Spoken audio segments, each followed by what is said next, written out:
So అసలు సాయికి ఎప్పటి నుంచి ఉందండి ఈ సో 5-6 ఇయర్స్ నుంచి ఉంది మేడం. తనకి 5-6 ఇయర్స్ వచ్చినప్పటి నుంచి ఓకే 5-6 ఇయర్స్ ఒక 5-6 ఏళ్ల క్రితం డెవలప్ అయిందా సోరియాసిస్ ప్రాబ్లం? ఓకే.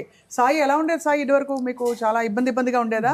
ఇబ్బందిగా ఉండేది మేడం. మంట దురద మొత్తం గోకి బ్లడ్ వచ్చేస్తుండే మేడం తినేటప్పుడు.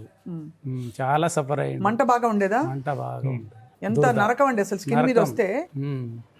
తర్వాత ఏమైందండి? తర్వాత సార్ ఫుడ్ పంపించండి మేడం, ఫ్రీ పంపించండి. మాకైతే బాగుంది చూసి పూర్తిగా ఫ్రీ ఫ్రీ. ఒక్క రూపాయి కూడా తీసుకోలేదు సార్. నాకు జస్ట్ చెప్పండి ఏమేమి ఫుడ్ ఇదివరకు ఏమి తీసుకునేవాడు సాయి, ఇప్పుడు ఏం తింటున్నారు? ఇప్పుడు నార్మల్ ఫుడ్ తీసుకుంటున్నాడు మేడం. అంటే ముందు ఈ ట్రీట్మెంట్ మొదలు కాక ముందు ఏం తింటుండే సాయి?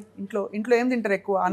అన్నము రొట్టెలు, జొన్న రొట్టెలు, చపాతి, మటన్ చికెన్. ఎక్కువ మటన్ చికెన్ అయితే ఇష్టం ఇతనికి. ఇప్పుడు మొత్తానికి మానేసిండు. ఏం లేదు, మొత్తం మానేయాల్సి వచ్చిందా? అంటే ఇక్కడ ఆరోగ్య గ్రామానికి వచ్చాక నాన్ వెజ్ మొత్తం తినమన్నాడు సార్. అప్పుడప్పుడు వారంలో ఒక రోజు తినమన్నాడు కానీ మేము మొత్తానికి మానిపించేశారు.